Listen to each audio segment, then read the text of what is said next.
தமிழ் திரையுலகில் உச்ச நட்சத்திர ஜோடியா வலம் வரவங்க தான் சூர்யா ஜோதிகா தம்பதி. கதாநாயகன் கதாநாயகியா ஆரம்பிச்சு 2D என்டர்டெயின்மெண்ட் என்கிற தயாரிப்பு நிறுவனத்தையும் சக்சஸ்ஃபுல்லா நடத்திட்டு இருக்காங்க அந்த தம்பதி. இந்த நிலையில தான் சூர்யா ஜோதிகா தம்பதியோட மகள் தியாவும் திரைத்துறையில காலடி எடுத்து வச்சிருக்காங்க. Leading lights the untold stories of women behind the சீன்ஸ்ங்கிற ஒரு ஆவணப்படத்தை இயக்கி இருக்காங்க தியா சூர்யா.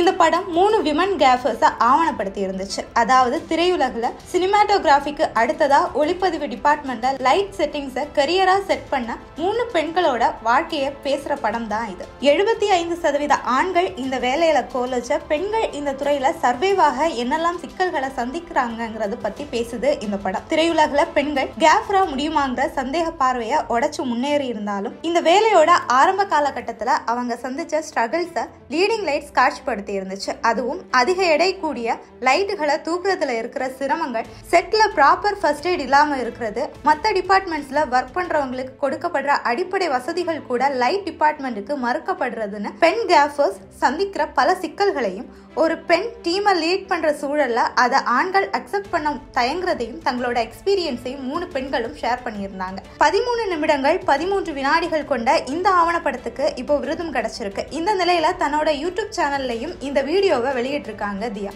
இந்த நிலையில தான் நடிகை ஜோதிகா தன்னோட இன்ஸ்டாகிராம் தளத்துல லீடிங் லைட்ஸோட போஸ்டரை பகிர்ந்திருக்கிறதோட சினிமா துறையில ஒளிப்பதிவு தொடர்பான வேலைகள்ல ஈடுபடும் பெண்களுக்கு நடக்கும் விஷயங்களை ஆவணப்படமா எடுத்ததுக்கு பெருமைப்படுறேன் தியா. இதே மாதிரி தொடர்ந்து செயல்பட இந்த மாதிரி விஷயங்கள் மீது வெளிச்சம் பாய்ச்சதுக்கு மிக்க நன்றின்னு வாழ்த்துக்களையும் தெரிவிச்சிருக்காங்க. அப்பா அம்மா போலவே தியாவும் திரைத்துறையில காலடி எடுத்து வச்சிருக்க நிலையில அவங்க ஆவணப்படங்களை இயக்குறதுல பார்வையை திருப்பி இருக்கிறது பெரும் பேசுபொருளாகி இருக்கு.